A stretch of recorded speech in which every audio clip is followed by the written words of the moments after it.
Welcome to Tri-State Triumph, everybody. I know our next guest wasn't here in the Tri-State terribly long, but what impact Chris Tabor made in one season on the hill at Culver Stockton. 6-5 Culver Stockton football has not been as good before or since, which should have told us along the way the man had a real talent for coaching football, which is evidenced by his incredible stint the last couple of years in the NFL. With the Browns and with the Bears, obviously. And Chris, wonderful having you with us. Again, I know it was short, your time in Canton, but it had to make a huge impact on you and the arc that you had. What did you take away from and what did you most value in that experience? Well, first of all, thanks for having me. I mean, it's great to see you again. My Culver Stockton year, it was awesome. And it really, to be quite honest with you, the players that played for our staff there were tremendous. And to be quite honest with you, a lot of the things that I do now is a reflection of what I learned from those kids. And I can very specifically, one incident that has really shaped me. My daughter's now, obviously I'm an older coach now, I guess. Than when I was there. But one thing that there was a moment we were at practice and I guess my intensity was a little high and probably could have reshaped some phrasing. And I did have one player come up to me and express that to me. And I will never forget that because it made a great impact on me as a coach.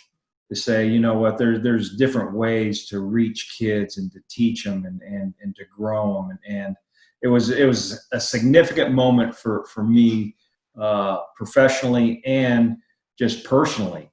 And so I have great memories of Culver Stockton and I still follow them. Obviously, I played in that league when I was at Benedictine, so I always follow that league closely. But I'm always interested in how the Wildcats are doing.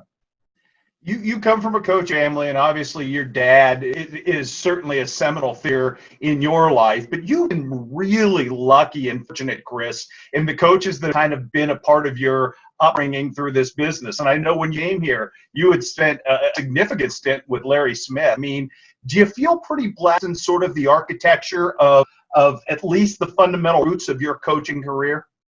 No question, because really I got into coaching because of my dad, a longtime high school football coach that has since passed. But then it just kind of morphed when I went to college and playing for Coach Wilcox, and Coach Schottle was our offensive coordinator, who I still stay in close contact with.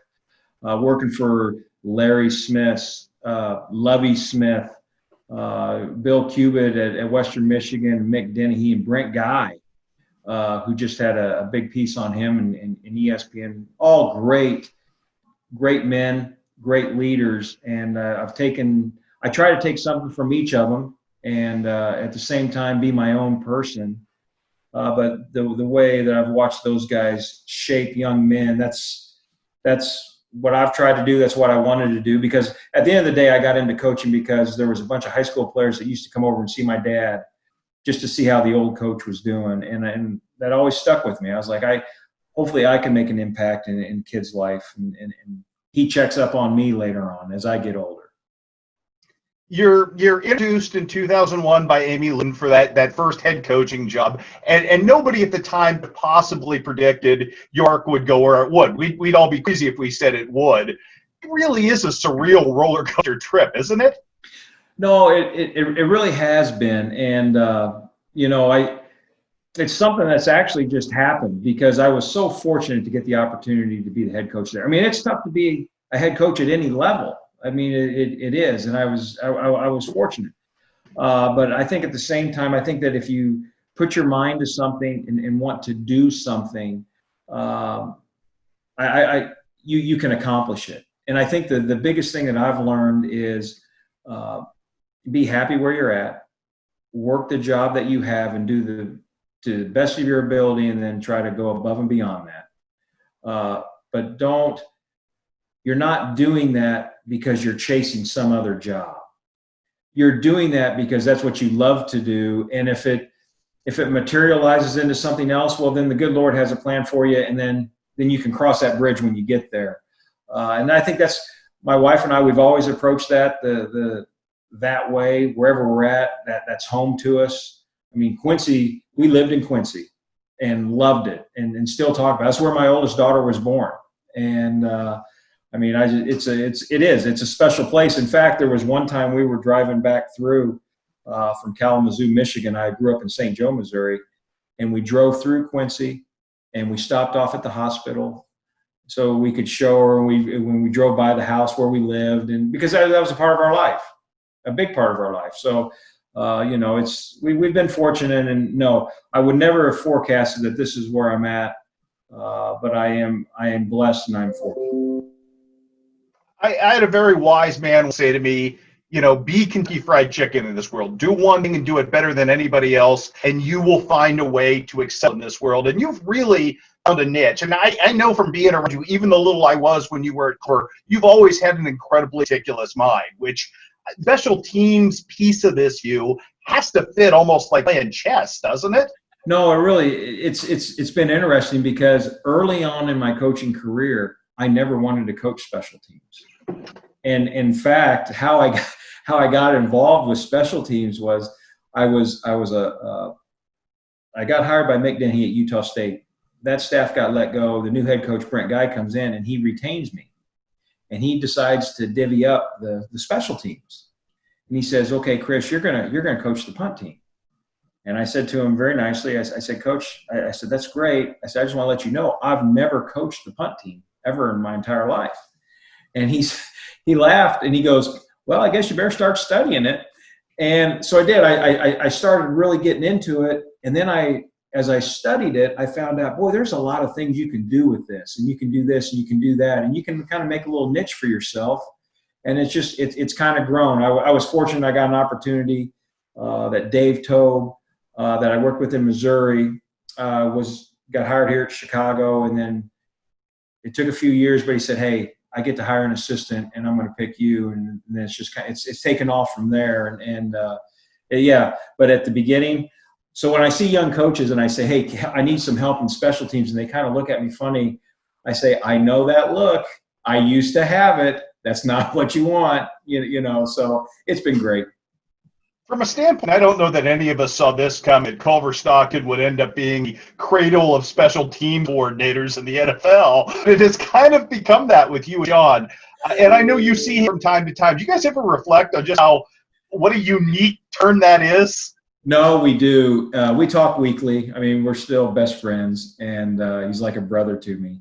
But, you know, we opened up this past season, the 2019 season here in Chicago, 100th year of the NFL, Bears-Packers on Thursday night, national TV. Obviously, it didn't turn out the way we wanted. But at the beginning of the game, Sean and I are standing at the 50-yard line in Soldier Field, and we kind of chuckled. And I said, here we go. Who would have thunk it that a couple guys that stalked the sidelines at Culver are standing here at Soldier Field. Let's have a good time and have some fun tonight. From a standpoint of, and I know the football piece is obviously huge. I know you're a relationship guy, and you already referred to that. When you look back and you see Tony Grave, who was such a great player for you, go into education and become a superintendent of schools at Tabor, or when you see Quentin Hammer do such a great job coaching, is now the head coach at Hannibal High School, those things have to mean as much to you as any of those on-the-field victories you've had along the way. No, quite. Those are winning Super Bowls to me.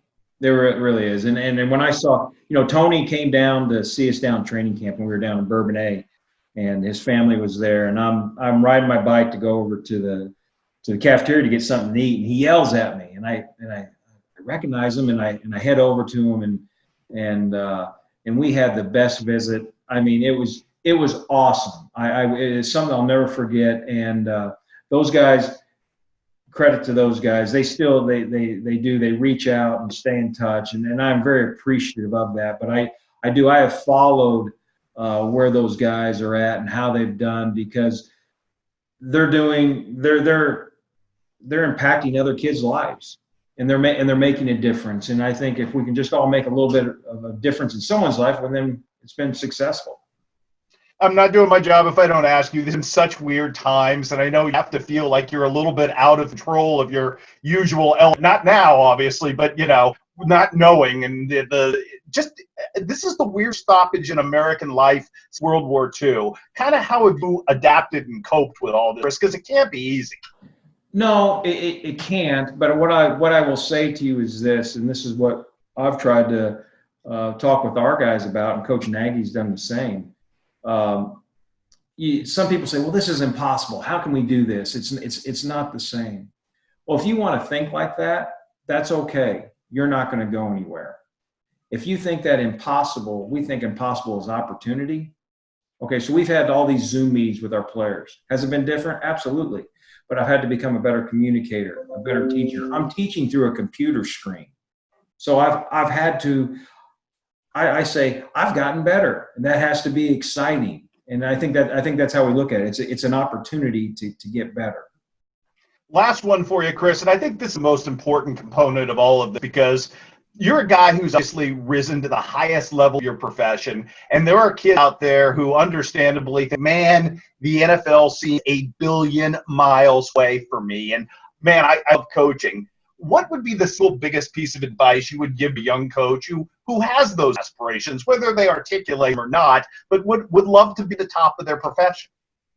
I would say this. To me, to be at the top of your profession is okay. We're talking about it in my sense of the NFL. I'm going to say be at the top of your profession is to watch the Tony Graves of the world. To be you've touched those kids and now they're at their height of their deal. To me, that is in another way is you are at the top of the profession. But with regards to, I think everyone should set goals.